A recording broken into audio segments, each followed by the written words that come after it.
Welcome to our next episode of Fandom Family Chats. This is a production of Family Fan Clubs on Facebook. You can find us all over Facebook. You can find us all over social media under Fandom Family Chats.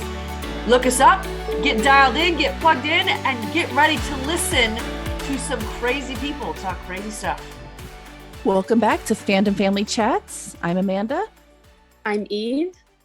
And we are going to start with Chicago Med today.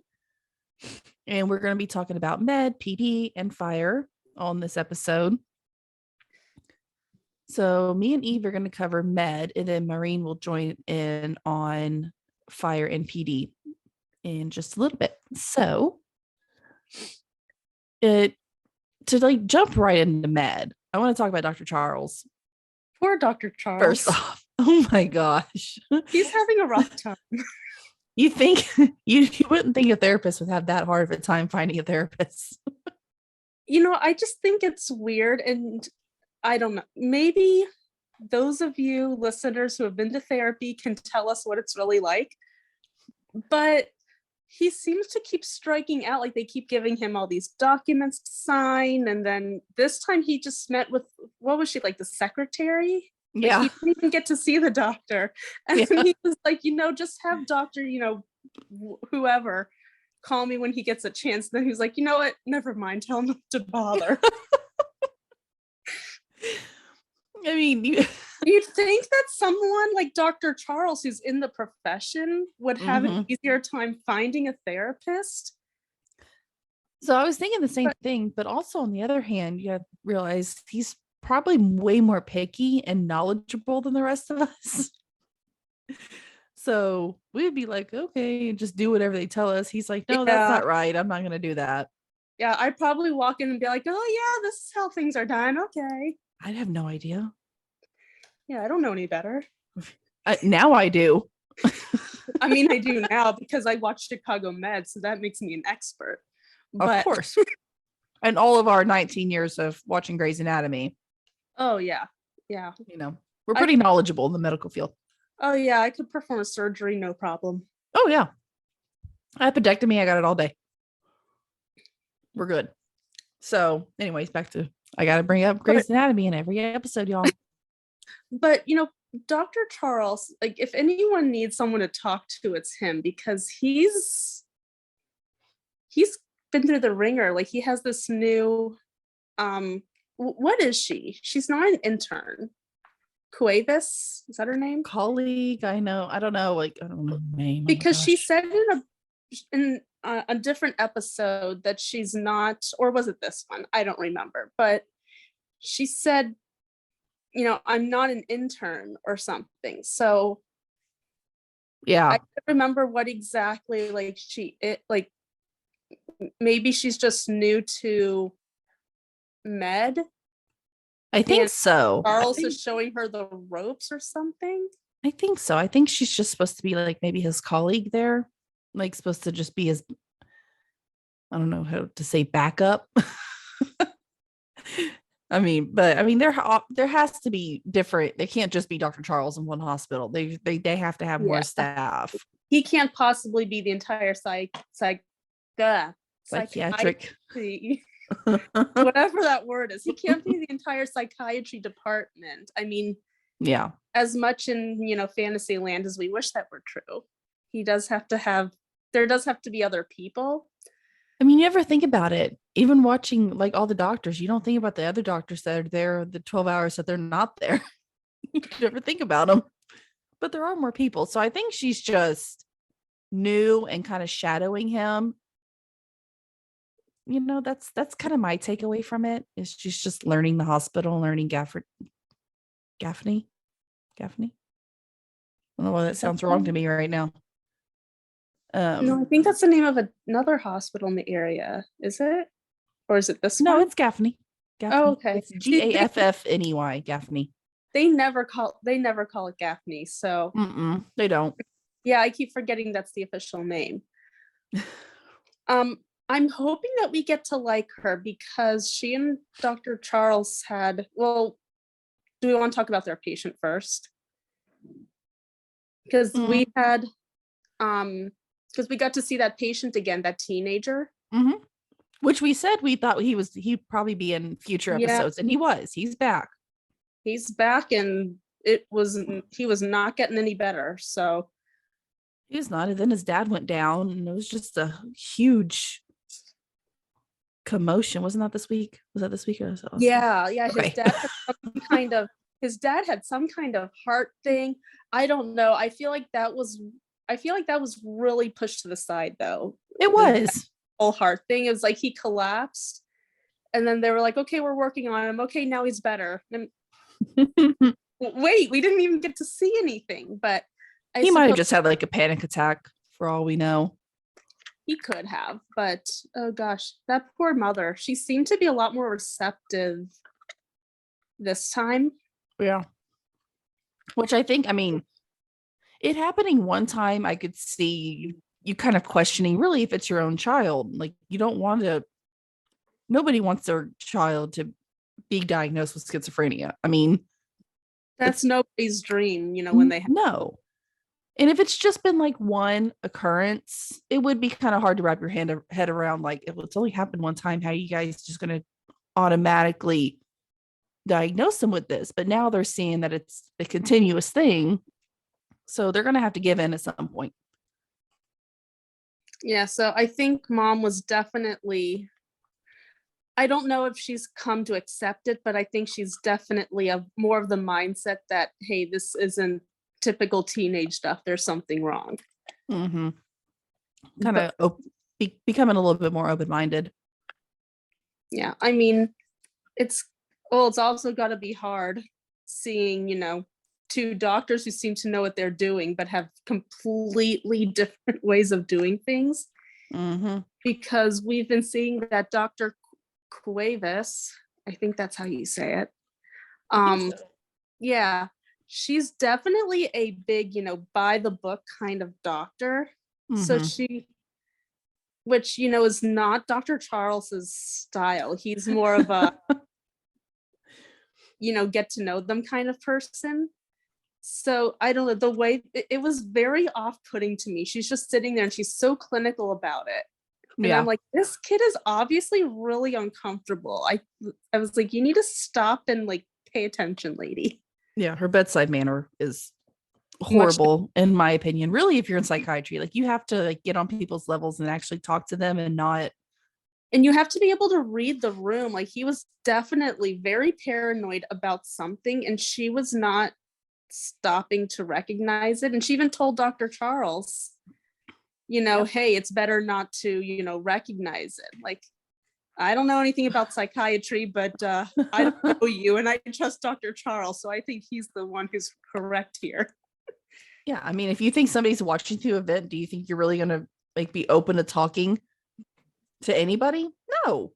You're going to be like, there's somebody watching me in that event. I'm not saying anything. It's like, no, I'm going to sit there and continue being paranoid until you do something about it. Even if it's, a fake something, like. It's common sense. I mean, how much does that really, not that I know anything about psychiatry, but how much does that really hurt? Just to say, hey, okay, let's cover the vent. Now no one's watching you. Let's continue. Like, I don't see how much harm that could possibly do. It wouldn't. And I mean, the way the Dr. Charles handled it, he stepped in and just took over, which, I mean, in the professional world, probably wasn't the best thing for him to do. I mean, that's just kind of like putting the other doctor down, which she said, I'm not an intern. Now, if it was an intern, that's kind of different because you're teaching them. This woman obviously needs to be taught, but professional to professional, he should have brought her out of the room and, discuss things with her before just immediately overtaking the patient and being like, let's cover up this. Let's do this. Da, da, da, da, da.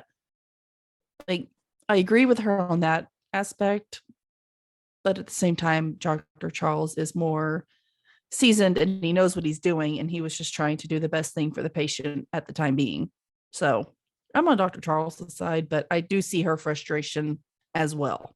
But they did have like a little chat afterwards, and I'm hoping she understands where what she did and how she can fix it in the future. Yeah, so hopefully, the two of them can find some kind of common ground and can work together better. Yeah. And I'm still not convinced we've seen the last of that patient either. So I don't think so. I feel like we'll be seeing him a lot throughout the season. I think at least for the next couple. At least for a few episodes, because Yeah. he is not okay. Yeah, it's one thing I like about Med and I don't like about Med is because sometimes they will drag in patients episodes after. And I'm sorry, I do not remember these people when it's been 5 or 6 weeks on my end. I am not going to remember this one-time character. And so I want them to go like in order. Like if we're going to keep seeing this patient, bring him in every week. Don't let him disappear for 4 or 5 episodes and then bring him back. I'm not going to remember him, y'all. Because they also do storylines where they'll have, patients that a doctor has obviously known from before. And then that leaves me going like, oh, wait, is this from like weeks ago and I just forgot? Or is this just, something they, made up as backstory? So it's sometimes hard to know what's backstory and what you're actually supposed to remember. Yeah, absolutely. So to we're going to go a little bit backwards, but I wanted to say it like this. Dr. Charles and Sharon had a very mini conversation at the very beginning where after he was interviewing with the secretary of the therapist, as I like to call it, he was talking to Sharon about this assembly line mentality, which is a problem in the medical field. Because like we've said on I know we said this on The Resident the other day. It's something in all of our shows, all of our medical dramas. Yes. So it's definitely a real life issue. It is. And the problem is doing a TV show, I don't know how they're going to wrap it up without it actually wrapping up in real life. So is this just going to be a continuous thing? Again, like I said in The Resident the other night, I don't want all of our real world problems to be dragged into my fantasy shows. Mentioned, yes. Does every single story need to be hung on it? No. And that's where I get cranky. I'm trying to think of the right word, cranky, when they keep bringing it up. But it is a problem in the real world. It does need to be talked about. It does need to be fixed. But not for the whole season.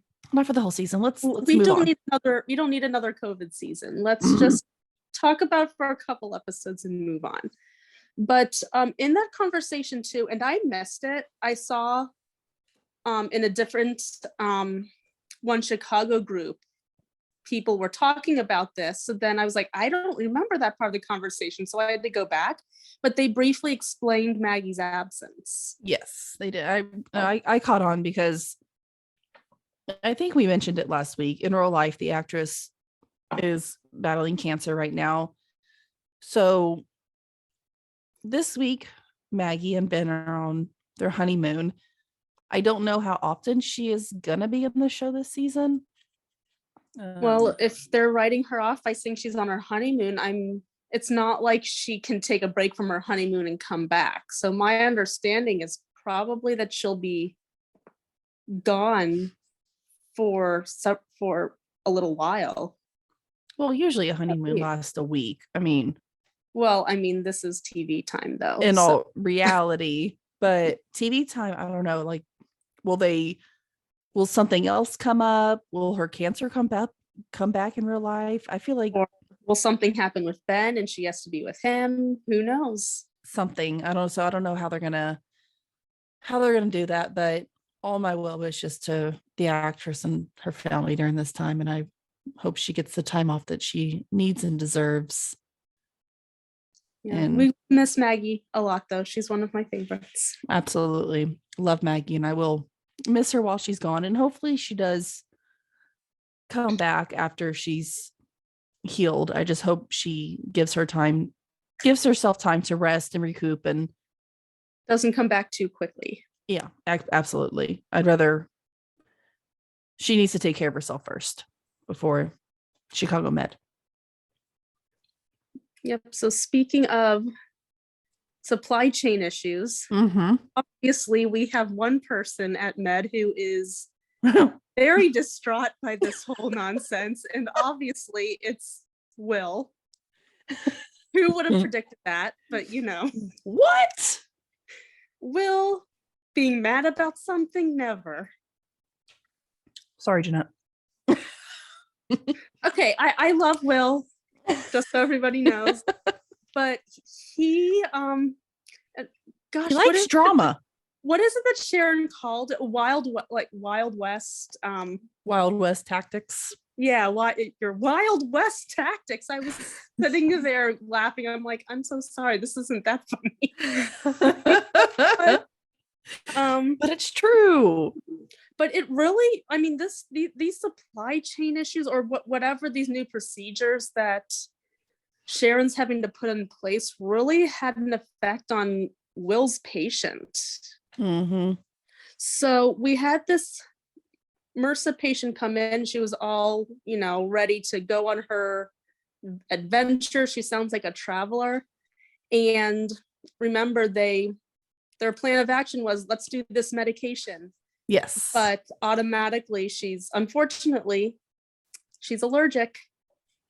And then I guess the backup meds is the one that had the problem where Sharon was saying, you need to do ABCD treatment before we can even consider releasing this. Yeah. And I guess the other treatment that Sharon was talking about could have resulted in this woman losing her foot or her leg or something. Yeah. I guess it was her foot. Yeah. Yeah. Because they couldn't give her the meds that she needed.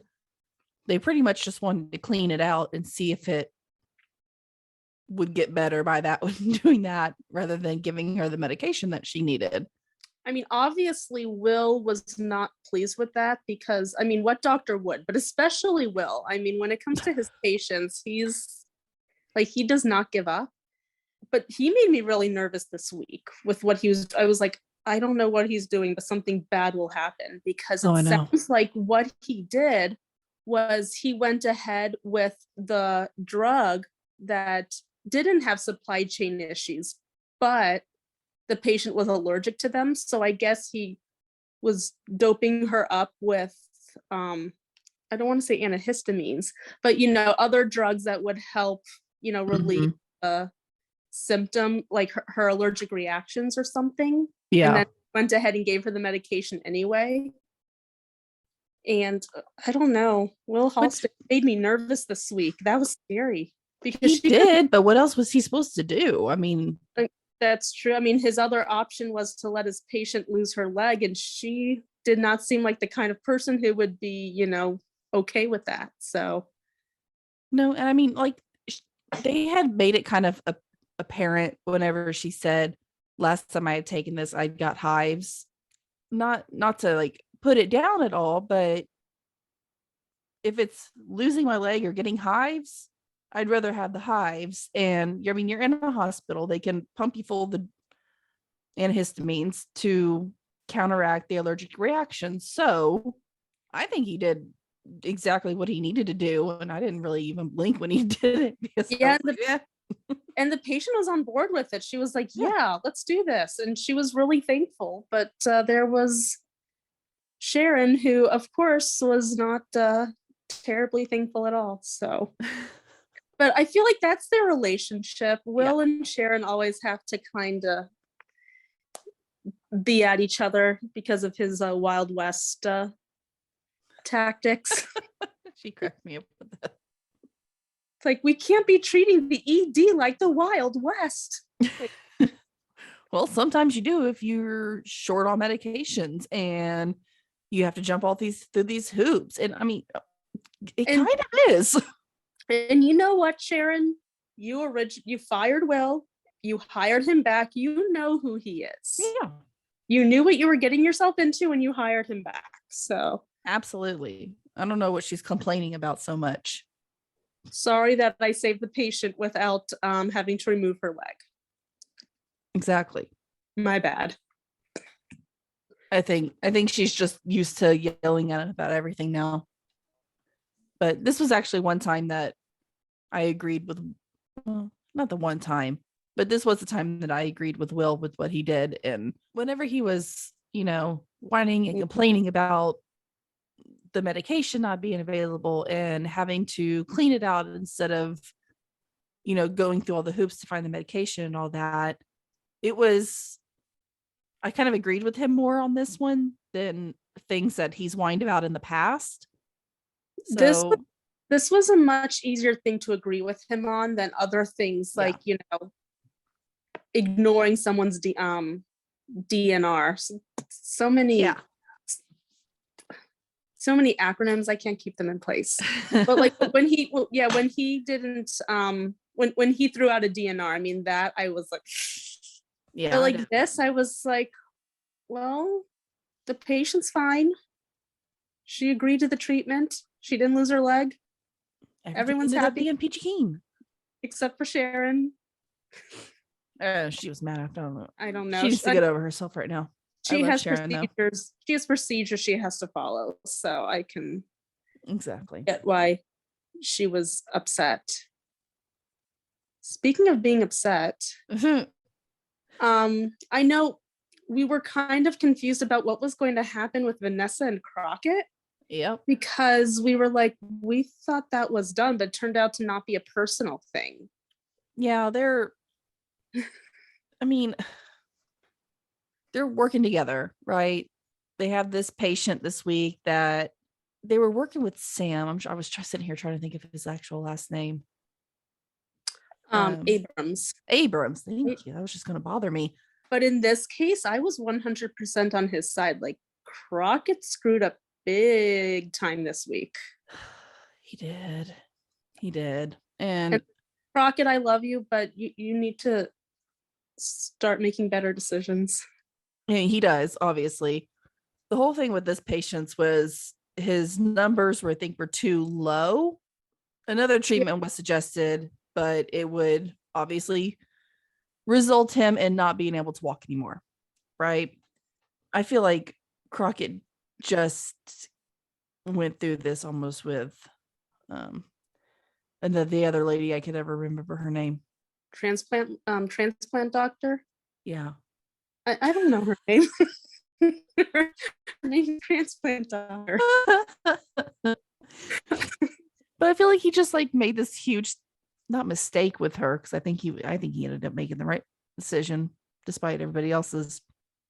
But there wasn't a right or wrong decision in that case. People are just mad about it. But I feel like he just went through all this, and now has this patient who he's pretty much screwed up again. So the whole Crockett world right now is not blooming, and he needs to step it up next week. He's always been I don't cocky. Yeah, he's always been pretty cocky, but he's never been full on rebellious. And he's getting more and more, Wild West, as Sharon puts it, as the weeks go on, because I guess it turned out what was it he did exactly? I know he did something to make it so that he was ready for surgery. And then Sam went ahead and did the surgery, but because, Sam is, Sam, and he's not a dumb guy, he figured out he caught it. But the best part was that he called Vanessa out on it, who, I guess that's the one good thing Crockett did this week, was not tell Vanessa, because she could have gotten in huge trouble too. Yep. But I'm grateful he didn't. Yeah, I think Vanessa would have gone along with it, and she would have gotten in a lot more trouble. Oh yeah, and she was sitting there like, what are you talking about? And I'm like, oh, because so much medical stuff happens sometimes. I don't follow every single second. Yeah. So at that point, I was like, oh God, what did he do? I was too. I had to Because if Vanessa knew about this and she got in trouble, Mm-hmm. do you think she still would have been pissed at Crockett? I think if she was a part of the decision, she wouldn't have been. But also, I'm glad that she wasn't part of the decision because then she's not a part of the punishment. So, Yeah, she but was not terribly pleased with him at all. yeah, I mean, I completely agree with her. Crockett should not have done what he did. And I'm glad that Dr. Abrams did catch it and called him on it, because I feel like if he just keeps getting away with stuff like this, if he kept doing stuff like this and kept getting away with stuff like this and nobody called him out, then he would just continue to break the rules and be rebellious. And I don't know what he's trying to do right now. Prove himself. He is not like Sam is not hit Crockett's biggest fan right now because they butted heads last the episode before this too. Yep. Which that really wasn't anyone's particular fault, but I mean the two of them are not getting along this season. I mean, even though I am happy to see a lot more of Sam because we don't usually get to see him too much. Yeah. Speaking of secrets in medicine, Oh, Ethan's patient this week kept a very big secret. see, I do not get it. Like, the one person in the entire world you should never lie to is your doctor. Because lying to them, like we saw in this episode, causes problems. Yeah. There's a reason they ask questions. Why they ask questions? Like, they're not there to judge you. Like, they're not going to say, oh, you're an addict. Like, no. No, they'll literally be like, okay, and they'll write it down and then they'll move on with their other Like, questions. well, I'm like, glad they you just told me because this other treatment I was thinking of definitely would have killed you. Yeah, it's very important to be honest with your doctor. I mean, that's what they're there for. If it's one person in your life you tell the truth to, it's going to be your doctor. But as we know, a lot of people lie to their doctors because they don't want to admit that the things that they're doing and they don't want to be judged. All right. So Liza is Ethan's patient who comes in for treatment. She's pregnant. And I can't remember now. Does she say she's an addict before she's pregnant or she's pregnant? No, that didn't come out. No, that her being an addict didn't come out until the end. That's right. But I figured that she might be an addict from the very beginning because she flipped out because obviously she said she was pregnant, so they need an OB. And she flipped out when she saw Hannah coming at her. I was like, ooh, I bet she's an addict too. And that was my immediate thought. Yeah, that was my immediate reaction was, oh, she has to be an addict too, because how else would she know about Hannah? So yeah, she flipped out and she demanded another doctor, which, as the patient, it's her right to refuse treatment from anyone who makes her uncomfortable. And I'm sorry. I mean, I might seem so judgy for saying this, but I don't blame her. And I think I would have done the same thing. I mean, if you know somebody, if you're in AA with somebody and they're your doctor and you've heard all the things that they've gone through, not only in the past, but more recent. So in the past, you don't want them to be in charge of your baby's life, even though she's not making the best decisions herself. That's her right. And I didn't blame her for it. I kind of went, okay, yeah. And just kind of went on. I was kind of disappointed. Well, Hannah didn't know. She didn't know who it was. Yeah. But she was really pissed at Ethan for calling someone else. I don't know. We're in a hospital. Your job is to save lives. This is not personal. Yeah. We're not in high school. We can't be walking around getting mad at everyone for hurting our feelings. No, and it wasn't even Ethan who hurt his feelings. This patient said they did not want her as the doctor. What else are you supposed to do? And Ethan approached it really well, too. He did. Yeah. Like, hey, sorry, it was an accident. She walked away. No harm, no foul. Except until later. she needs to get over herself. But yeah, then it became important for Hannah to have to treat her because there was no no other, there was So, nobody else at the if you're time. going to be picky about who you want to treat you, make sure you tell the truth. Yeah. I mean, she was going through withdrawals. That's a whole other thing than what she was coming in for. Yeah, their whole treatment plan would have been completely different if she Yes. just said, I'm an addict and I just quit cold turkey. I mean, Ethan would have been like, oh, okay. So Yeah. that changes this complete course of action. Yep. Absolutely. So that was sadly, people are just scared and uninformed. So as much as I want to say that's Liza's fault and, I'm sorry what she had to go through. But on the other hand, a lot of people are scared of telling their doctors the truth. And that's because doctors can get judgy sometimes, which is not part of their job. Sadly. I mean, it's not. You can't judge somebody and then expect them to tell you the truth. That's not how human nature works. That's not how the world works. Can you tell I've been burned by some doctors? Not at all.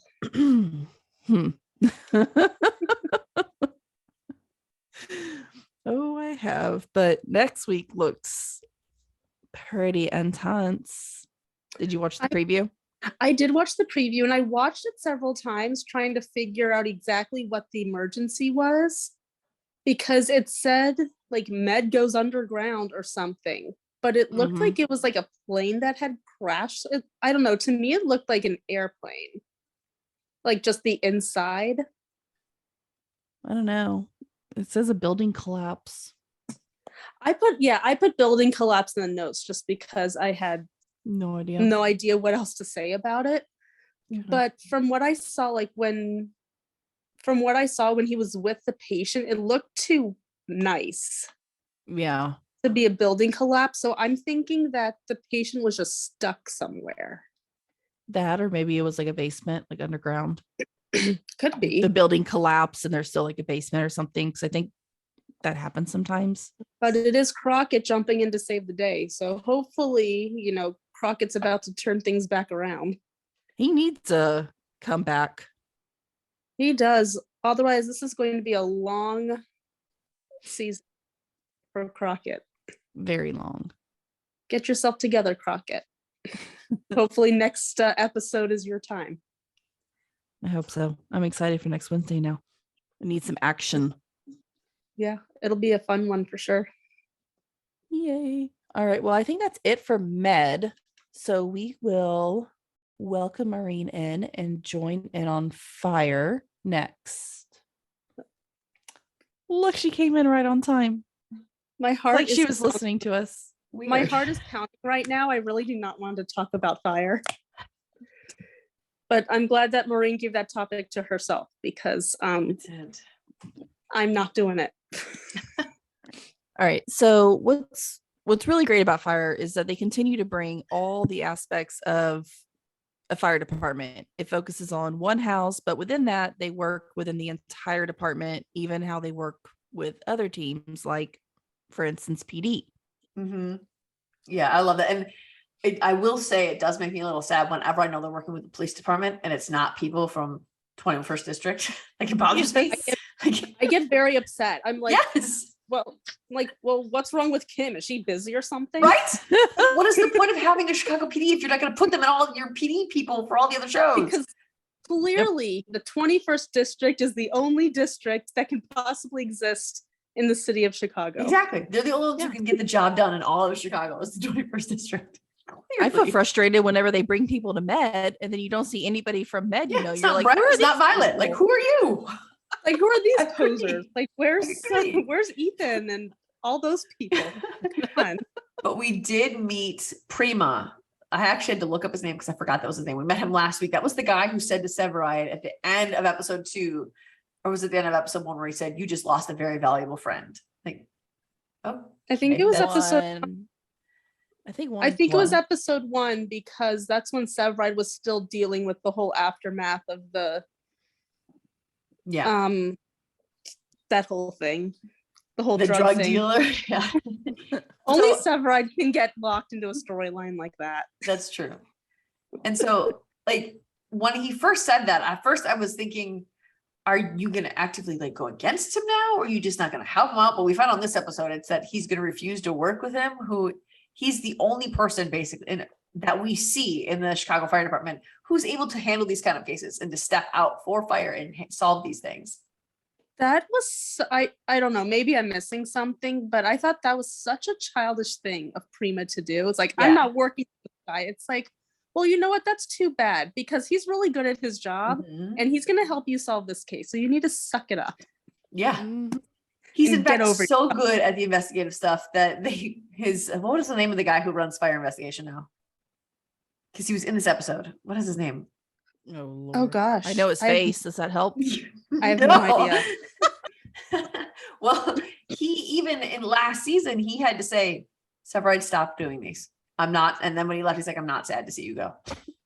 Because Yeah. he kept pulling up old case files and actually solving them. So, I mean, to refuse to work with someone who has a reputation for being amazing at this, and your refusal to work with him because he burned your CI, he didn't even harm this officer. He just got his CI burned. That's it. It was insane. And Severide did point that out. He did say, well, fine, it's anything could get through this. I was going to figure it out, but if you don't want to work with me because of a stupid personal vendetta, then fine. Yeah. And then I loved his kind of, attitude where he was like, by the way, and then he spit out like 4 possible options. I'm like, Yep. he looked at that thing for like 5 seconds. Right. Like, He's do you good at want his to work job. with him? It's like, do you want to work with him? And then he was like, but that's too bad that you'll never know because you don't want to work with me. Mhm. I think I applauded. Did you stand up? Was it a stand up applaud? No, I'm too lazy for that much, but I definitely clapped. You speak a lot of truth there.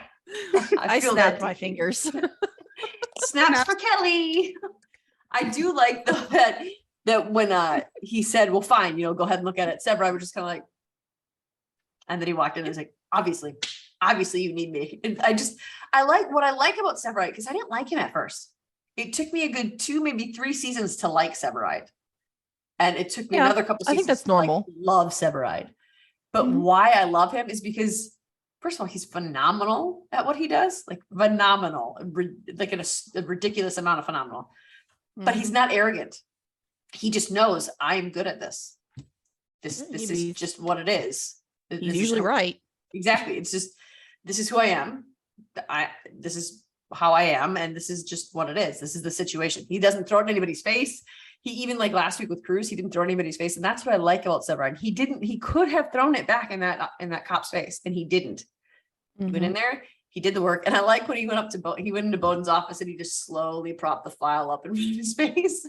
Bowden was like, yes, go. He just knows now. Yeah, what I love about Severide, and I know we talked about this a little in Med with, Dr. Abrams, where, Severide, he's not like, he doesn't play up his own abilities. Mhm. It's always other people who are talking about how great he is, and he's just like, oh yeah, okay, Yeah, sure. But he never talks about himself that way, which is good. which I love. Because if he It's did good. that, I think we would all have a different perspective of Kelly. And that's what I thought it was going to be when I watched the first season, because, the very first episode is their friend died, and then Severide punishes Casey for it over and over again. And I was like, seriously, this is the guy you're going to be. Are you for real? But he's not that guy. And so he's just good at what he does. And I do like watching him do the investigative stuff of fire. I really, because it's just fun. It makes it the puzzle, because, in PD, you had this where you have to follow these clues and find these traces. We don't get that a lot on fire. We get a lot of the Mhm. relational stuff on fire. We get a lot of the occasional fire investigation stuff, but it's fun to have that puzzle. And I think Severide brings that. So he did that. And he was smart enough to realize, and I don't know how, like, obviously it's written. This isn't a real person. I understand that. But it's crazy to think that he has all these cases in his memory. Like, Yeah. oh, I remember we did this 2 years ago. How do you remember from 2 years ago? I can't remember this morning. Like, how do you do that? He's got a nice little file cabinet up in that brain of his. He does somehow. I wish I had that, man. And even when he reached Yeah, out to the guy who ran fire investigation, he brought in stacks of these cases, and Severod's like, I just meant like an email, man. You didn't have to bring all that in there. Probably because he has it all in his own head already. He doesn't need the stacks of case files. Yep, exactly. Like, I don't need to read that. I remember it all. Just email me. This could have been an email. I will say that the way they found the guy, like the whole process of finding him was really interesting to me. I thought it was really well done. When they finally found the guy, I was like, is it usually that easy though? Usually no. Usually investigations involving arson or any kind of fire just in general, don't those generally take like a long time to investigate and solve and get anything out of it? And I think it's crazy that this guy, Severide, was called on to be the fire specialist. And, they agreed to work together, obviously. But Severide's doing police investigative work. He's not doing arson investigative work. He's like finding out what the similarities are, what the connection is. He's tracking down people. Like he's doing the policeman's job. In fact, Severide found the guy.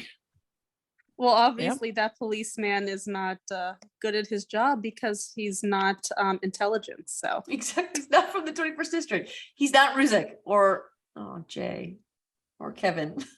He's not any of those people. So we'll talk about Jay later. I did think it was the scene where they found him felt a little forced, I thought, but I did like that storyline. I like watching Severide do that, and I like watching Severide do. Not because, Severide, that's not why. I just like watching him get physical because, and that's the same, that's not what I mean. I just mean like, stop it, Amanda. I like when even Stella or even, it doesn't matter, anybody on the show, I like watching them like really get into their work. And Severide, like he took that guy down and he was like punching the gun and then he was kneeling on his back and he had like, I like watching, I think that's more exciting.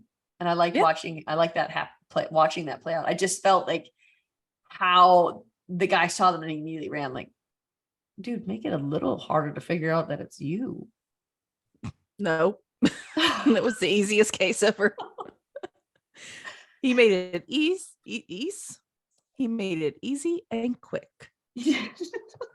I wish every case could be like that. If only all criminals could, be as accommodating. Come on, guys, get it together. And I think that Severide, he usually has a pretty even keel, a pretty level head. And I think that even in this episode, he had opportunities to lose it. And like when she got a little crazy, he could have lost it, but he didn't. He kept a level head with her. Okay. My girl has a lot of hate on her this week. And I gave am her to here you as a gift. I saw that and I'm grateful for it because was she a little pushy? Maybe, yeah. But on the other hand, I do think she deserved an office, just like I also agreed with Herman whenever he didn't have an office when he was lieutenant. I thought he should have had an office too. And he caught the place on fire trying to make an office for himself. It's like, yeah, Bowden, have you not learned anything? When you don't give people an office, they burn it down. The house burned down. So I didn't like how she played the woman card. That was the only part I didn't like, but she does deserve an office. Why? She does it all the time. I mean, that's why everybody usually likes her. Is that's because what I like about her. But she always does play the woman card. She always has girls against fire. I don't feel like she encourages women, but I don't think she usually plays the card to get her way, though. I don't think she's played the card as much as she has this season. She's been playing it like over and over and over again. I mean, did she annoy me a little bit? She did this episode, but I still have to defend your girl. Thank you. I still have to defend her because she does deserve an office, and I think she was just more pushy than Herman was. I don't think she was. I think Herman was pretty pushy, but I think she thought she just deserved it. I think Bowden's more scared of a woman. Or just Stella in general. I mean, I do love how she was just measuring out like his office. When she was talking with Severide. Like, what are you doing? And she was like, I estimate this to be, so and so square feet. And he's just like, yeah. No, first she was like, well, I'm just talking about this. And he was like, no. What is that? That part did make me laugh. I was like, well, that might work. She can like half his office. I mean, they're they're married anyways. I didn't See, see any issue. Why don't they share an I office? thought that would work. But here's the thing, like, I love Stella Kid. I love her. I think she's phenomenal. What I don't like is I don't like what they wrote her as a lieutenant. Yeah. Because she commanded respect before she was a lieutenant because of who she was. We talked about this on last week's podcast a little bit, but Stella commands respect because she's amazing at what she does. She is fearless, she's bold, and she is a leader. That is just who that character is. She commands respect that way. But the way they wrote her as a lieutenant is almost like she had to be this witchy sort of person, this mean-spirited, like, it's my way or the highway. Like when she came up to Severide about poaching Gallo, like, who do you think you are? And but they wrote her that way because it's like, they feel like women to get ahead have to be this way. And I wish that there would be a show that would write her, just keep her as she is. Leave her the leader she already was. Why do you have to change her how she leads? But I think that it should be based on seniority. There are 2 offices in that firehouse. So the 2 senior officers get it. She is a new lieutenant. She does not have the right to have an office, just like Herman didn't until Casey left. Did Herman try to make one? Yes. Did he didn't ask permission though, because Bowden refused him at every turn. So he was like, I'm going to do this on my own then. Stella didn't stop until she got okay, you can have an office. And I thought that Bowden should have stuck to his guns a little more. Like, really? Really? He always gives it to her though. Oh, I mean, that's just been like an mistake. ongoing thing since the beginning. He's always given in to her so much easier than he has any of the guys. I hate that. And I don't feel like it's just because she's female. I think he loves Stella like a daughter. And I think it's kind of a known thing. Daddies usually spoil their daughters. And I feel like that's how Bowden a lot of the times is with Stella, it's not right of him to do by any means. Don't get me wrong about that. Mm-hmm. But he does give her a lot more than he would give any of the other guys in the For sure. in the station. I mean, he just does. He always has though. That's been an ongoing thing. That's why I didn't even realize people were mad at her until I was like looking into the Facebook groups later on. Like throughout this episode, watching this episode, I never one time got frustrated with her. Oh, I never did, because this is how it's always been since the beginning. To me, she's always been pushy about what she wants. And that's because I don't know why. It's because I don't think to this wants her way. Though. I think when do. she's always wanted what she wanted. That's true. But she used to be respectful of other people's opinions before. She no longer is. Now it's her way or the highway. And she used to, I mean, she fought for what she wanted. She's always been that way. You're absolutely right. She's always fought for what she wanted. But she used to be respectful and caring of what the people around her also felt and how they felt and considering how it would affect them. And now she's not at all. Now it's, I want what I want. I get what I want, and everyone else be damned. And I don't think that's the right attitude. I think she was great before they did this to her. I agree with that. I do agree with that. She has changed a little bit this season. I see it now that you're saying it. And it's because that's how and I really think it's because they think that that's what a woman is supposed to do to get ahead. And I think that's a disservice. I also think that's why Bowden gives into her a lot. I think because that's how they wrote it well, she's this witchy person. And because she's I keep saying witchy, but it's not the word that's appearing in my head, because she's this B word of a person, Bowden's going to give into her. That's what you got to do, ladies. That's what you have to do if you're a woman. No, write women better. Yeah. If you write women better and they're more clearly on the screen of not how they are writing her, it would hopefully make a difference in the world at some point if shows keep writing women right. But a lot of the times it's male writers writing women's parts, and sadly it's totally misconstrued. I agree. It really is. And it's, well, maybe we need to be hired to write for Chicago. We are willing. We'll help you out, man. We'll step up to the rate we are offering. And by we, I mean Maureen, because I'm not a writer. I'll take that. Yes, I'm right here. I'll throw in my ideas. Yes. Amanda will Okay. fly. She'll come hang out. Dick Wolf, you heard it here. Maureen is putting her name in the running for, as a new writer. And I think I like that conversation that Herman and Severide had with her, because I think, like, I like seeing her around the other lieutenants when she's like that. I don't like seeing her come at the other lieutenants, because I don't think that's really who Stella Kid is.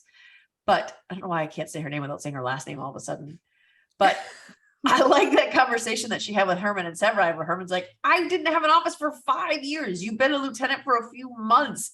And Severide's like, you're absolutely right, Herman. You don't understand marriage at all, do you? That part did make me laugh. So I like the lighter versions of Stella, where she's still being Stella, and she's still being like, no, I want this, I deserve this, but she's not walking all over people. That's the Stella that I fell in love with, and that's the Stella that I love. But I mean, it did give us the ability to see Cap and Tony. Oh my God. Okay. They're carting that darn washing machine. But no, as soon as Bowden said okay to her having the laundry room, I was like, well, what are they going to do with the washer and dryer? Of course, what they were going to do with it was just make Cap and Tony deal with it. Well, I like how she goes to Severide, and Severide just immediately assigns Cap and Tony, you guys go to move the washer dryer to where? Or you can do drills until the sun goes down. I just think they're moving into the briefing room, and Bowden's just like, no, you're not. And then they start moving it towards where they sleep, and Severide just yells out, no. Of course, it's Herman who gets the raw end of the deal again. That man, he's always the sacrificial lamb. I did laugh really, really hard when I saw it in the shower. I laughed really hard. Is anybody else concerned though that they plugged in the washer and dryer inside the shower? I have a question. Although they didn't they hooked it up to the water supply. They didn't like have water in there. Go ahead, Eve. Don't you need to have very specific like hookups and everything in order to put a washer and dryer like in that spot? Like, doesn't it have to be in a specific spot, or at least rig it? Yeah, but I don't think they actually. I don't know if they actually rigged it. It was like rocking back and forth in that shower there. I was like, at first I said, I can't believe they did that, but then I said, you know what? Never mind. I can't. Tony. Where else do you want them to put it? I was like, these poor guys are going to be carting these machines all over the gosh darn house. Yeah, why couldn't they put them in like in the fire bay, like where they're taped, like by their table, or like somewhere stuck back there, or like where they put all their turnout coats? Probably because I would have to move Squad 3's table. Well, like even in that room, where they have like all their like turnout gear and everything. Oh yeah, like the couldn't you have like, but that's all their stuff's in there. I would think that would be a better place for the washer and dryer rather than the shower. Put the dryer in a shower. Almost anything is better than the shower. To be fair, I don't think anyone was in the bathroom to tell them no. That's exactly what it was. Why they eventually did that. That's exactly what it was.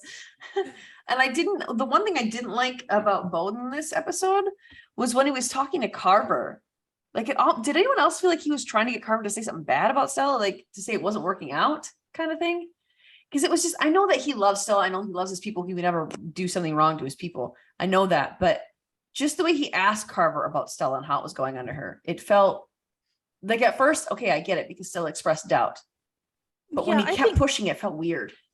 I just feel like he wants to make sure that I think he knows how Stella can be. And I think he wants to make sure that she is treating Carver how he should be treated. Yeah, that makes sense. And not how Stella pretty much made it clear to Bowden how she was going to treat him.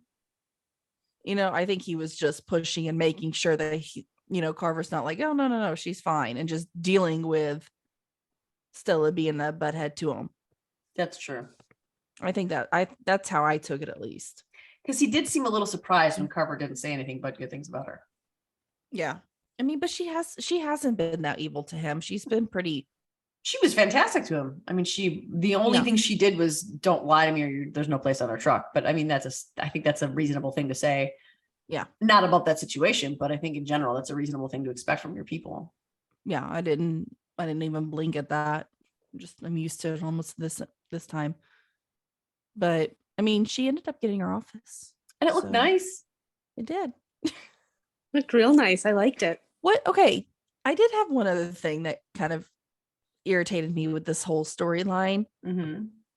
Whatever happened to the office where they had like the girls' locker, like the girls' Nothing. lounge?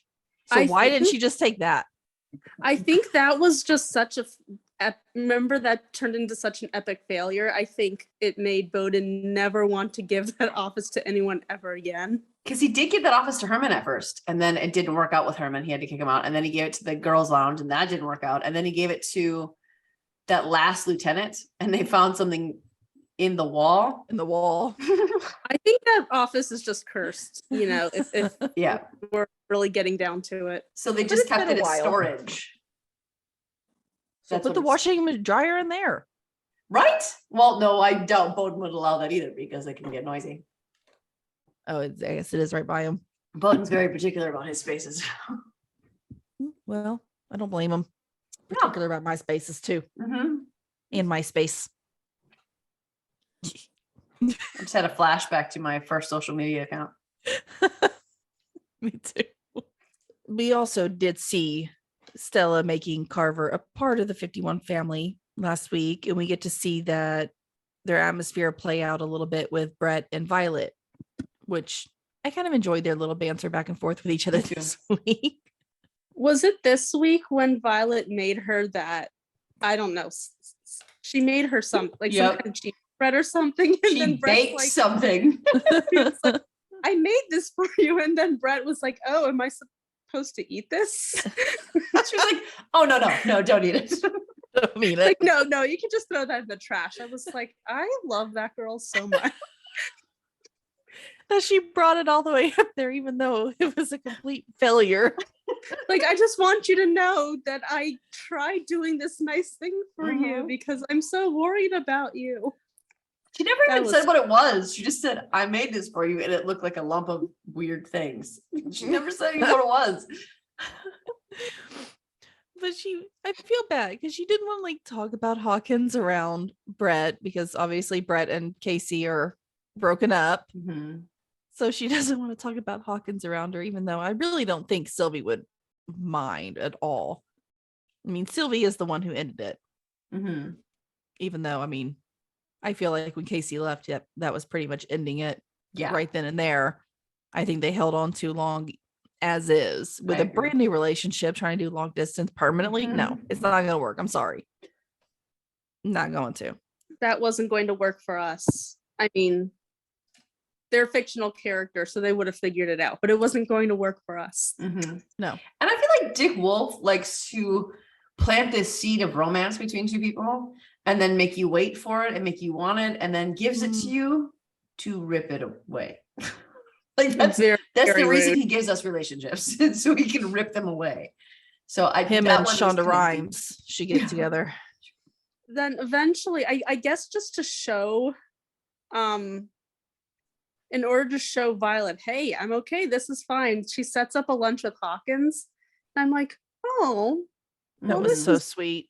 Sweet and nice and lovely. Yeah. That, they can, I mean, it's just so nice to see that they can, do things like have lunch in the middle of the day with each other. And it's not weird. Mm-hmm. Yeah. And it shows not only that is Sylvie okay with it, but that Sylvie was still listening to Violet, that Violet can continue to talk to Sylvie, because Sylvie heard her say in the beginning of the episode, he's just traveling so much, he can't stop. He's, all these things. So Sylvie listened to that and gave her something that pertained right to it. So she's telling Violet many different things through that. And I did like the conversation just before that. It was after Violet gave her the pile of weird things when they're sitting in the ambulance. And she's talking about the strength that this job gives you. And I thought that was a really, really good, not only a good moment for Sylvie, but also a good moment for Sylvie as Violet's mentor. Also, I mean, we should have seen things coming from that conversation, because Violet's obviously going to need to use that exact conversation in the coming weeks. But I thought that was a really good moment. I'm glad they put that moment in there where Sylvie, she's not happily talking about it. She's not being like, oh, this job is so fantastic and amazing. I'm sure she gets rewarded from it. But she was very seriously and honestly talking about the strength that this job you're forced to take from this job. Yeah. Which is a very real thing. Mm-hmm. Yeah. Hawkins tries to set her up. Oh yeah, that I'd almost forgotten about that. That was so sweet though. That was really sweet. Mm-hmm. They just made us fall in love with Hawkins this episode. Why? That was really, really rude. Telling you, So man, this is his rude. MO. It was cruel, and I did How not rude. appreciate it. This episode sucked, man.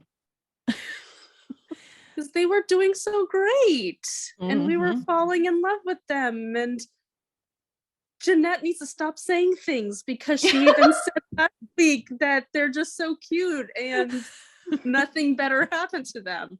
And now look what she did. Dang it, Jeanette.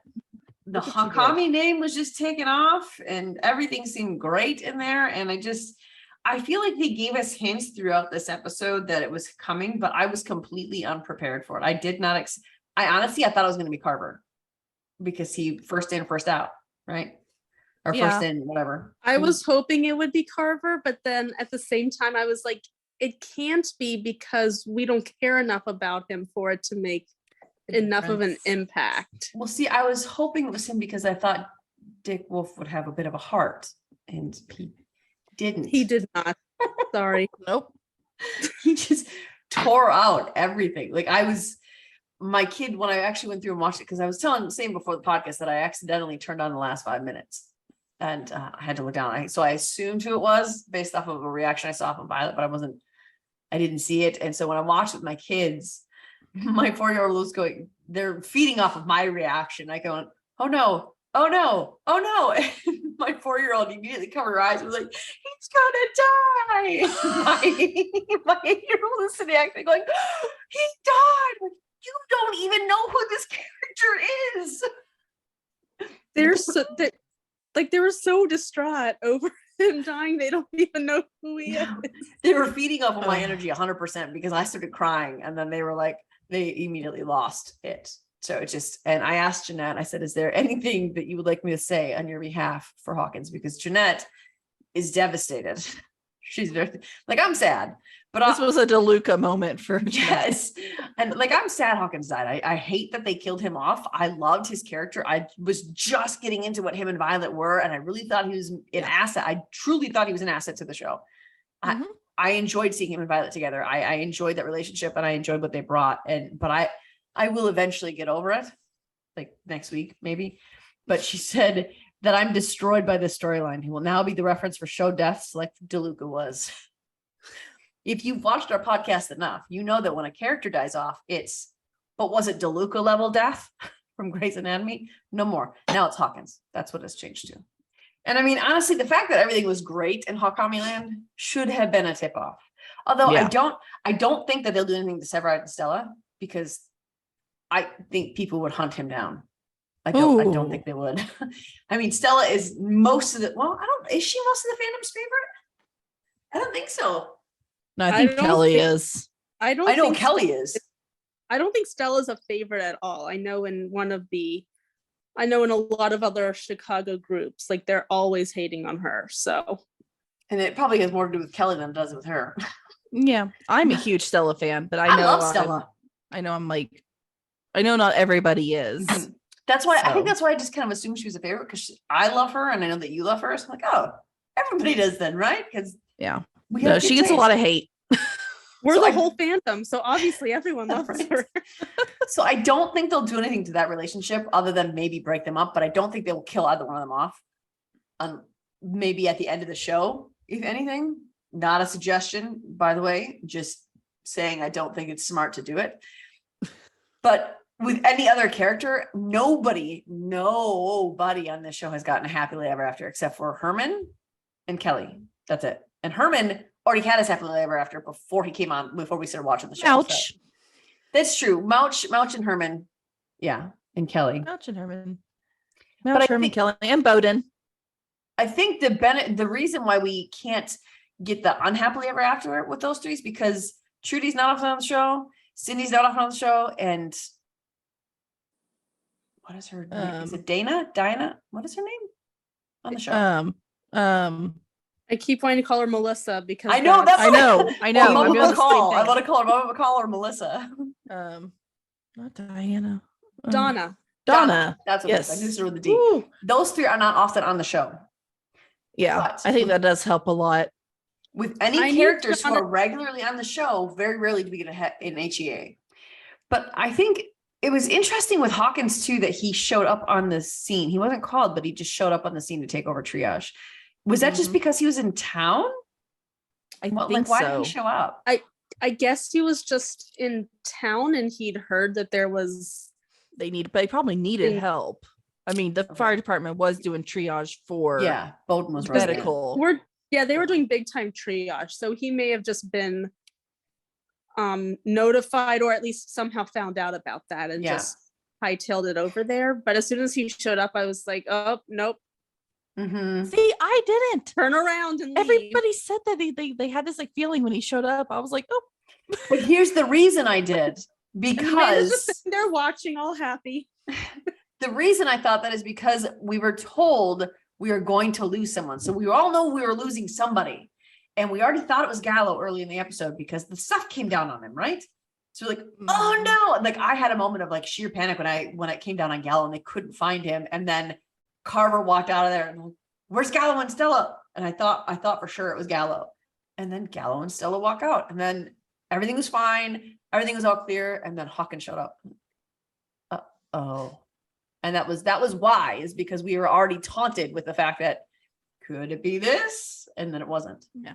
I was completely in the dark about this. The only time that it finally dawned on me that something was about to happen was when he was actually under that ledge trying to help that guy out. And I'm going, why don't you just grab him and go? What are That's you what doing I was just saying. standing there?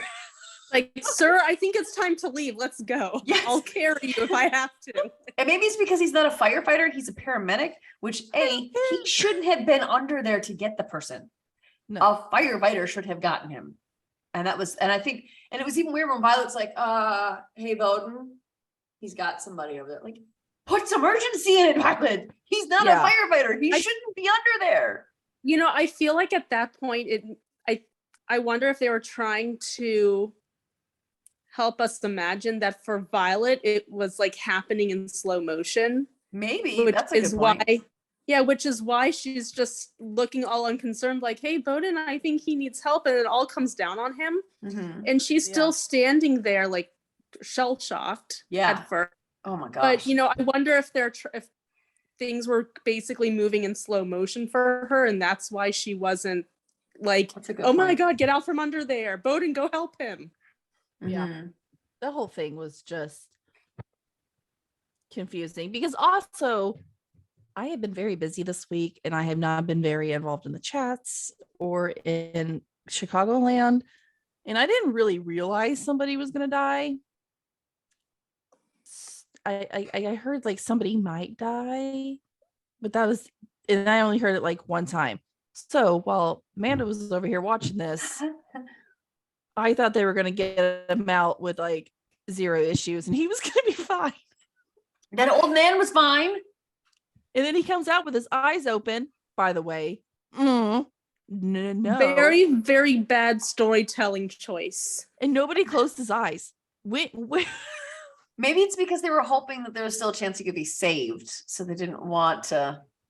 No, close his eyes. Close his eyes. My gosh. Remember all it was freaky. Close his eyes. It was for me, it made it more sad. It disturbed me a little bit more. I think the part that made me more sad than, you know, the fact that, you know, he died, it was Violet's reaction. Oh my gosh. I think Hanako killed it. Yeah, Violet's reaction, I think, is what really killed me. My gosh, she needs an award for that one scene because she played that so well. So awesome. She was completely believable. I was totally immersed into the story while it was happening. Like I think a tornado could have gone by my house and I would have just still been sitting there staring at the screen. But she was captivating. And she was like kicking and screaming, like Bowden was holding her back, and like her entire body was like in the air. Yeah. I mean, her sitting there trying to do CPR, I just kept going, okay, maybe. Okay, maybe. It's like, okay, keep going. And then after a while, I'm like, somebody needs to yank her off of him, because this Yeah. Yeah. And it I was think that's why devastating. they left his eyes open, because with his eyes closed, there might still be a chance that he could be saved, but you're looking at him staring blankly up at nothing. Yeah. He's dead. Like there was no shadow of a doubt that he was dead. No. I think And- he died instantly. Mhm. I don't 'Cause think he I think because he's a paramedic and he's trained for this, I think the reason the old man was fine is because he Because probably he- threw yep. himself over. exactly. I think that's exactly what happened is he protected that man and let himself take the complete hit of the building falling on top of him. And I don't know that it was the right choice to kill him off. I don't either. I don't either. I'm really disappointed in this decision. Mhm.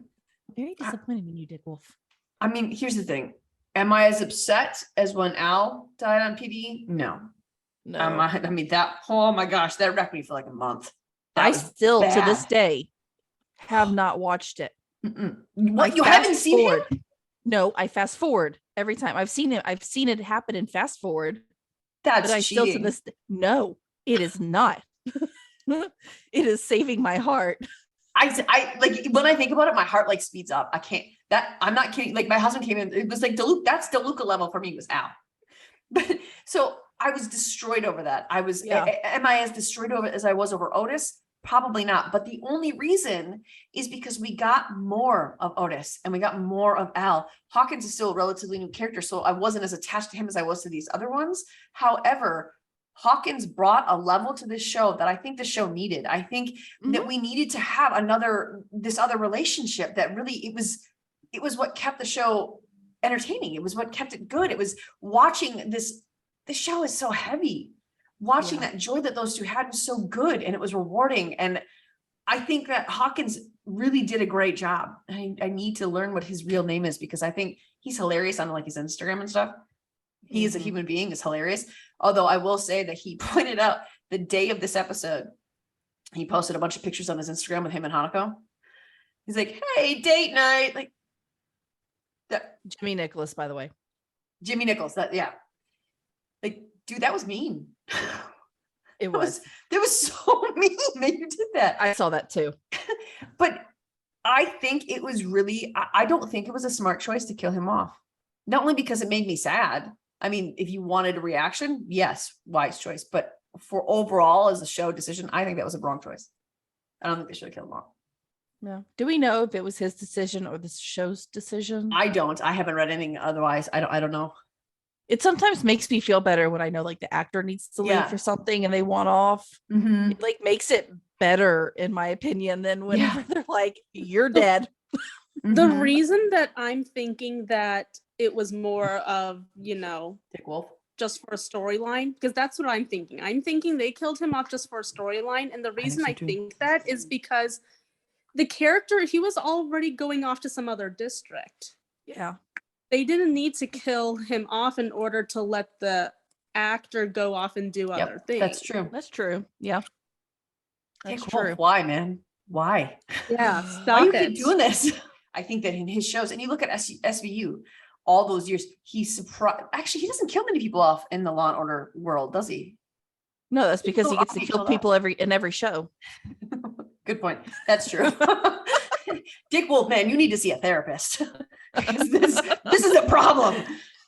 Just don't go to the same one as Shonda Rhimes, please, because obviously it's not working. No, but I think that he's done this in the Chicago world. He has killed good characters off for storyline dramatic effect, and I think that in this instance, it was a detriment. I think he played this one wrong. I do too. I wish. I mean, now we have Violet and Brett going through these horrible relationship endings. These paramedics need to be able to save people. How are they going to be able to do that? It's Well- almost like they were like, well, we finally got Brett to an okay place, so let's go ahead and, completely destroy Violet. That seems like a great storyline. And I mean, what's going to happen with her the next couple of weeks? I don't know. Like, Next she's- week looks pretty freaking heavy as well. It does. Super heavy. So I don't know what they're doing to us. They like started this season off with a bang. Mm-hmm. But we see next week like Bowden's trying to like save this child in sand. I don't even know where they are at this point. Like what does the sand come from in the middle of Chicago, first of all? Maybe I like don't a know, like landscaping company. maybe like a construction site. Yeah. I don't know where they are, but they're somewhere with a bunch of Mhm. sand or dirt or something, and this 8-year-old is like, it collapsed over him, and Bowden is like hand burying this child out of here. It already, I feel like it's like everybody in the episode is already wrecked over Hawkins, and then they're having to deal with this. Nobody's in their right mind because Mhm. they just had a huge loss, and we need a couple of good Happy weeks moments. to come up soon after this. You can't just go right from a horrible, wrecking, soul crushing death into, hey, let's pass some more on there. No, give us a break.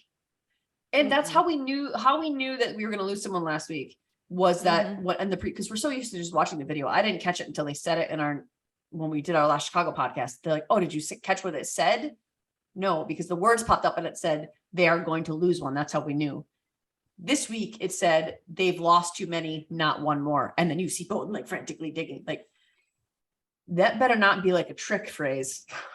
Or we're No, gonna lose another I think one. they'll find them. I think maybe this episode we won't lose anybody. Please listen to my words. We are not going to lose anybody next week. They're just going to come close to it. Sucks.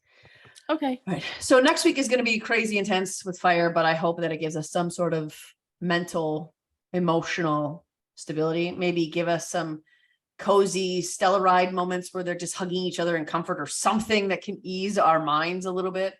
Yes. And now we are going to say goodbye to Amanda as we jump into a hard PD episode.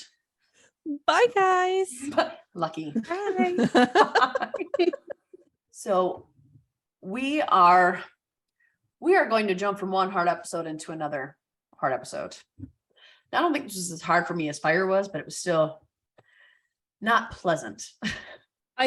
It was very hard for me going in just because I didn't know what to expect. Mm-hmm. I mean, we knew going in it was going to be Jay's last episode. Yeah. And there was that very ominous one bad act doesn't do a bad person or something like that.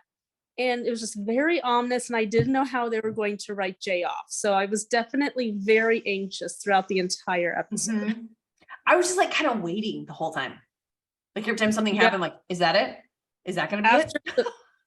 After being destroyed by fire, I was like, okay, the other shoe's going to drop at some point. What's she going to do now? You're already can't break emotionally spent. Just bring it on. Like, you can't break my heart any more than you already did. So bring it on. Did you watch them back to back? Like, did you watch Fire and then dig right into PD after? I don't know if you watched it live or No. not. See, usually I just watch them straight in order. So like Med, Fire, PD. I was I had to know what happened on Fire because I knew spoilers were going to come out.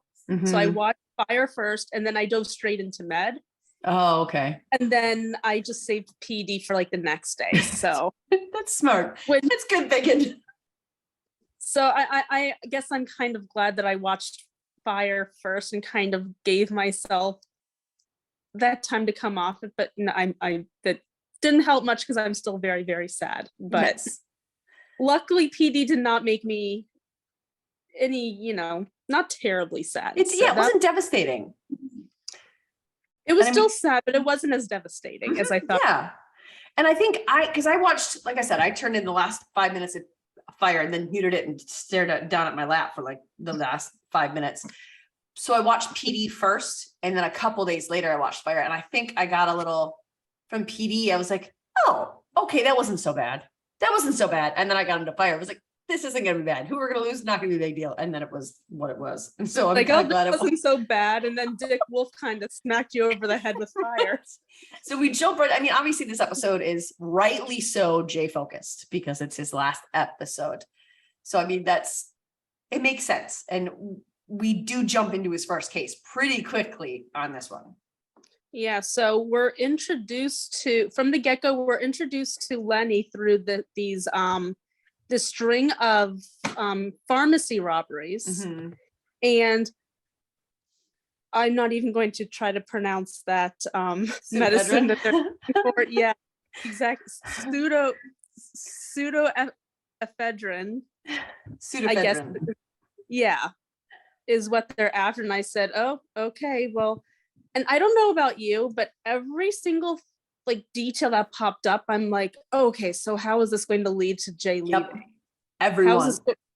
Every single thing. And I'm sitting there like, okay, well, it could go this way. So I don't know. It had me on edge the entire episode. Yeah.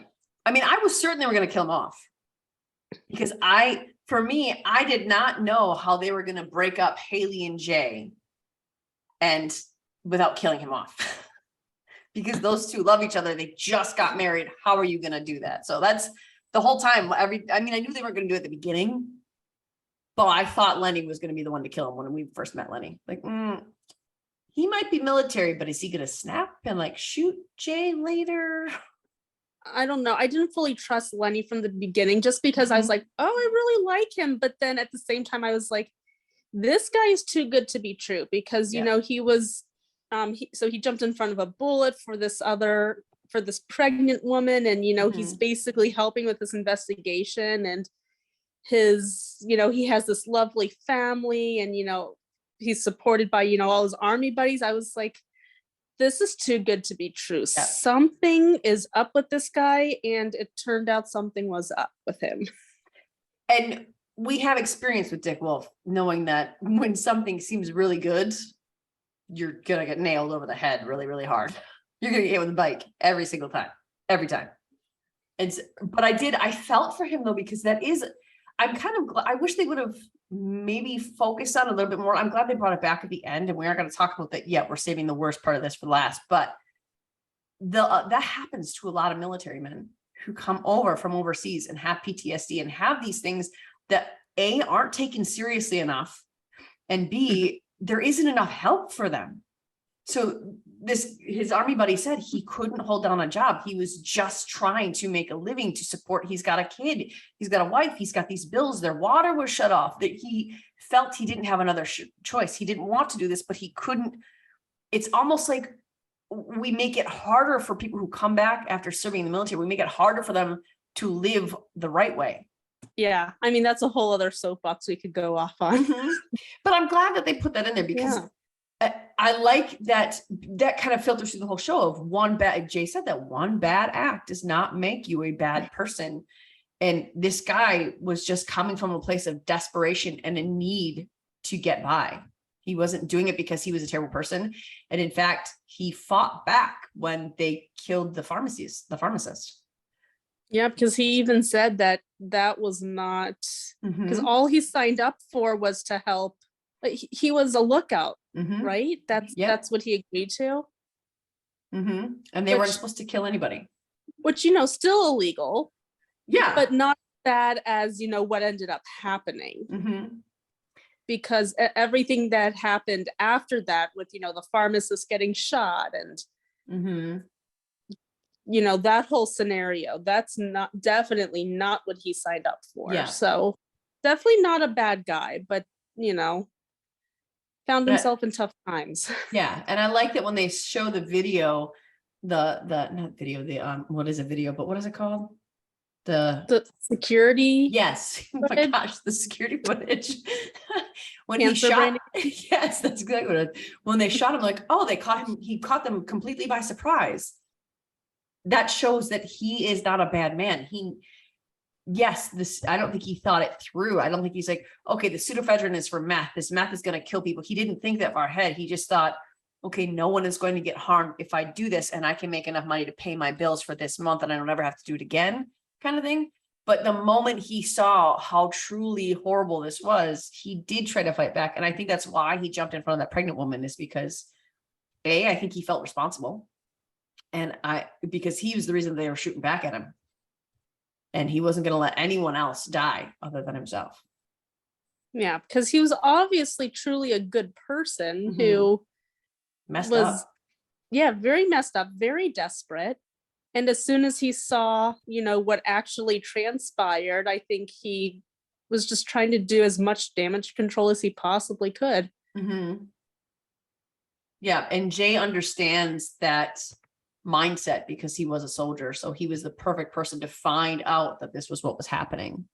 But, with Jay, it was never said if Jay told Voight and Haley about the location of the meth lab, unless I missed that. That's I didn't see it either. with PD, that's always entirely possible because it's hard for me to follow sometimes.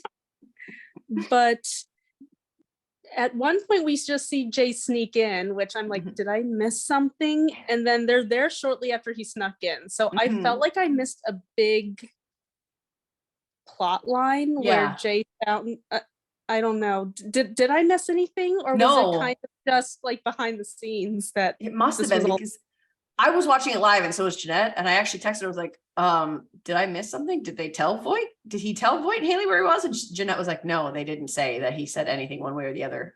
So they must have been following him because he was acting a little off the rails. They had to have been, because I mean, Haley had to know that this whole thing with Lenny was going to take a toll on him, being an Army vet and everything. So I think the fact that they were following him probably is a safe bet. Yeah, because he had said that they were going to find a way to do this without getting all that information. So I think she kind of thought, okay, you are not you right now. You are acting insane. So you are clearly going to do this in some wrong way. So I need to protect you. And I think that Voight felt the same loyalty to Jay. I mean, he's been with Jay from the beginning. So he did feel that loyalty. And I think that they were probably following him that way.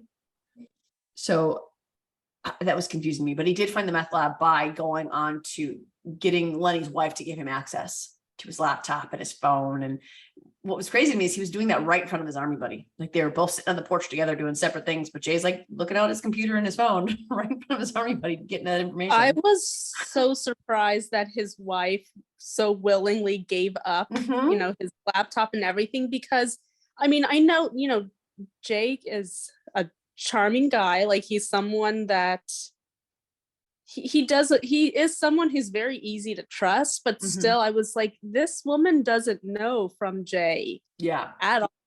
So I was surprised that she was just like, okay, I trust you. Here's everything you want. Here's everything to incriminate my husband to make sure I don't get a pension. But she did ask him, she did have the foreknowledge to ask him, are you supposed to do this? And Jay just stared at her. So I guess knowing that he could get equal amounts of trouble as she could made her trust him a little better. I don't know. That was weird.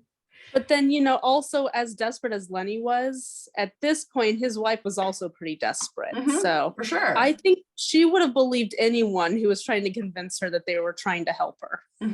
Yeah, because she had a child to protect and no means to do it. So I get it. And I mean, you see Jay going there alone. And that's, first of all, you work in intelligence. Going into a meth, right? It's not very intelligent. You're going into a huge meth lab where there's really dangerous drug dealers by yourself, dressed up in a black hoodie. So you look like a hood. I mean, he would have killed you if you look like a cop, but you just look like your basic average Joe. And it only just added to my anxiety of, okay, this is how it goes down. This is how, we say goodbye to Jay. For sure. He was an idiot and snuck into a meth lab all by himself. And then when they pulled up, when the dealer and his person pulled up, like, okay, this is how he dies. This is what's going to happen. This bad dude is going to kill him. They've been killing people for less. Jay's going to die right here. And then Haley goes in. I'm like, oh, great. Haley's going to die too. Fantastic. I'm going to have to go and rewatch this episode because I don't think I was able to focus because of the fact that I'm just like, oh, this is how he dies. Okay, he's gonna die here. This is how he dies. To the point where I was like, I don't even know what's happening. I'm just so paranoid that he's gonna die every second of the show. And especially now that you know he doesn't die, he survives. Now you can calmly watch it. Now I can watch it and be like, okay, well, this isn't as bad as, I seem to think it was several days ago. Mm-hmm. And I like how Voight distracts the driver. He goes up and asks for a restaurant and just pulls out a gun and puts it right against his cheek. I love Voight. Like, I love that man. I think he's so. He's just, he's so cool and calm and collected at the same time, not. Yeah.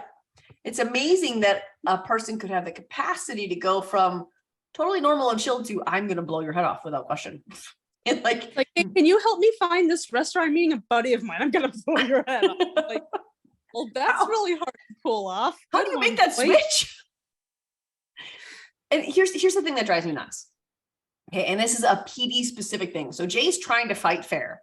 He wasn't, yes, he found this meth lab. He's a cop. He's doing what he should do. He wasn't trying to kill that guy. He was fighting fair. The guy was strangling him. Jay could not breathe. He had to get him off of him somehow. His gun wasn't there anymore. He couldn't threaten the guy with a gun. He had no weapon on him aside from a knife.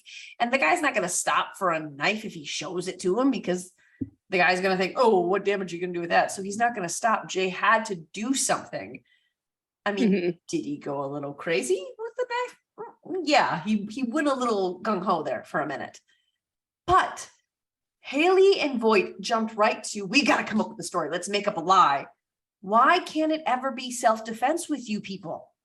Why? Yeah, that's what I'm sitting there thinking. I'm like, are we serious? We just, figured out, we you guys just recovered from the last time you had to make up a whole story off of something that easily could have been explained by self-defense. Mm-hmm. And they're sitting there like it's perfectly normal. And Voight's like, yeah, that's really good. I'm like, no, it's really bad. And luckily, Jay was just like, no, stop. Yeah. And I'm like, thank you. You weren't terribly intelligent, a little while ago when you snuck into the meth lab by yourself. But thanks for speaking up now, because I was not about to watch another storyline go down where they're having to lie and have cover stories. So, I don't know. I don't understand it. I didn't understand it the first time they did it with the cover up for Haley. Yeah. Police officers, I get it's a different climate for police officers now. I understand that. I get that. But this was a well-known violent criminal who had already killed several other innocent people. Simply, that one cop at that second robbery said, this guy must have just gotten in his way.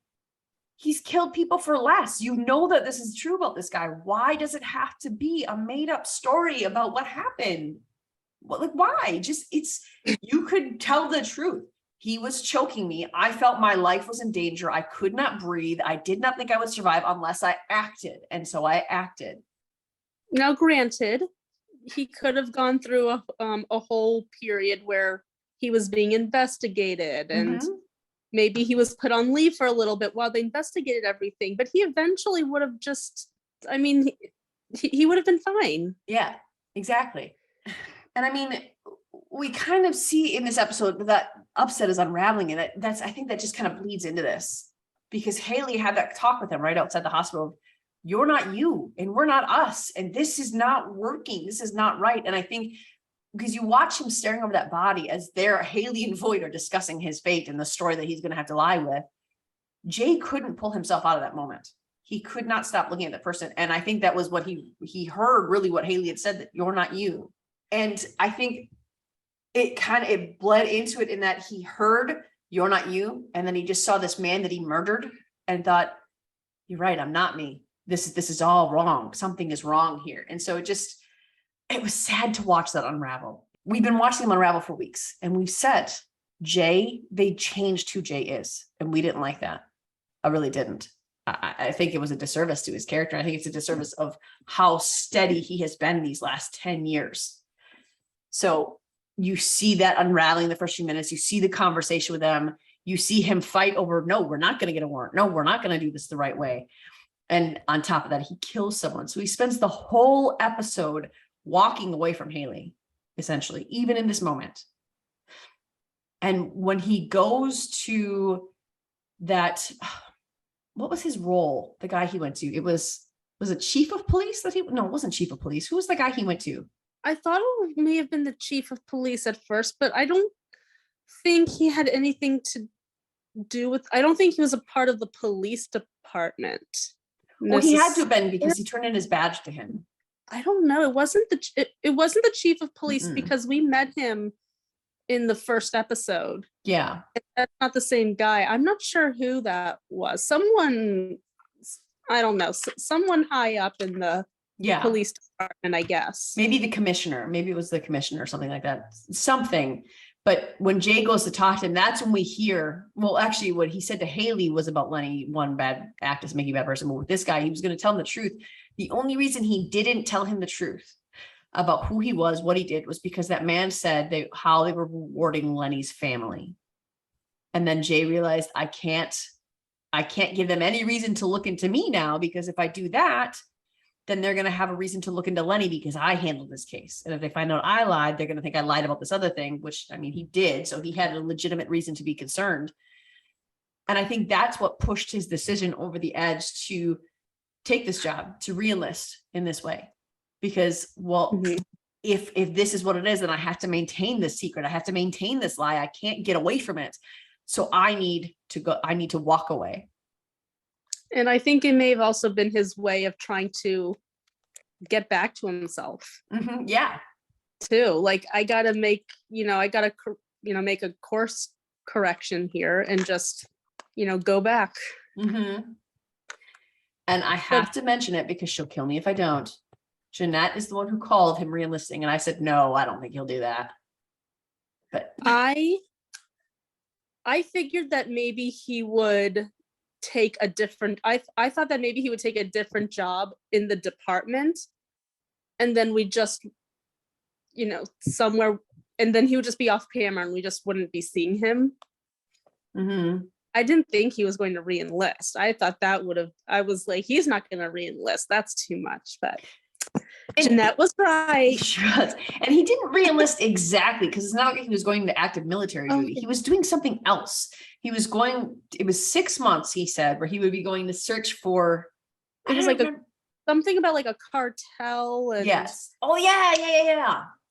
Something like that. He was going to make it right by searching down and seeking all these people who are putting these terrible drugs on the street that are killing people. So, and he's doing that as part of a covert operation. So maybe he is going to get killed off eventually. Maybe he's going to get a letter be like, he died in the line of duty. Okay, but he didn't get killed off today. So that's what I'm going with. I was so set on the fact that he was going to be killed off because I honestly did not see how they were going to break that up. And even, I mean, we talk about Hanako killing that scene in Fire. Haley, I cannot remember her real name. It's Greek. I know Spiridakos is Kim. Or no, Spiridakos is Haley, isn't it? No, that's her. Yeah. Okay. Tracy Spiridakos. I wanted to call her Tanya. And then right. Marina is the one who plays Kim. But then I'm not even going to try pronouncing her last name. The Scorsiati, I bet is what it is. Scorsiati, Marina Scorsiati, and then it's Spiridakos, Tracy Spiridakos. She killed that scene with Jay at the end. Like, I got I didn't cry like I did when Hawkins died for obvious reasons, because Jay didn't die, but I got emotional when Haley was playing out that scene, when Tracy was doing that scene, because you could feel her goodbye in that scene. It flowed off the screen, her saying goodbye. And it was like all of her emotions were saying goodbye to Jesse Lee Sofer. And so it was a very real moment. And I think that she did a really, really good job there. And so we see that Jay didn't die. He's going off somewhere else to do something for the military, but he says, I will be back and then we'll be good. And I'm just wondering if that's the other reason I thought they're going to kill him off, because Jesse Lee Sofer, by all of his Twitter, like when he posted on Twitter, it didn't sound like he had any plans to come back. So that's the other reason I thought they're going to kill him off, is because in order for us to have no hope of him coming back, you're going to have to kill him. Because otherwise there's always a hope that he's going to come back, especially if he said that to Haley. So maybe he does plan on coming back, or maybe they're going to kill him overseas. I don't know. Maybe they just want to keep their options open. Yeah. Because especially if it wasn't Dick Wolf's idea, if it was Jesse Lee Soper's, they probably want to keep that open. So in case, we'd like to have you back. You're an OG. So maybe. Was it his choice to duck out? Or I thought so, but I'm not, I have nothing to go on other than just how he was saying goodbye over Twitter. whatever it is, we're going to miss Jesse Lee Sofer. Yes, I do. I did when we were in Chicago. He was directing the episode that we were there for. Oh, So cool. Jesse Lee Sofer is still working with PD. He's just working behind the camera now. I don't know how often, but the episode I believe he was directing it. The episode he was directing is going to come out in about 2 weeks. Oh, okay. So Jay is gone, but Jesse Lee Sofer is still very much around. Yeah. So don't worry, everyone. One of the girls we met, her name is Grace. So shout out to Grace if you're watching this. She follows us on Twitter. But she had told us that when she showed up to the filming for PD that day, that Jesse Lee Sofer and Jason Behnke were like, they were hugging it out and they were having a moment. She's like, yeah, I didn't want to interrupt that moment because it seemed really emotional. So I don't know what that was about, but he was there directing. So I'm glad he's still a part of it. Maybe that's the other reason they didn't come off, is because he's not actually leaving the Chicago universe. He's just leaving in front of the screen. Maybe.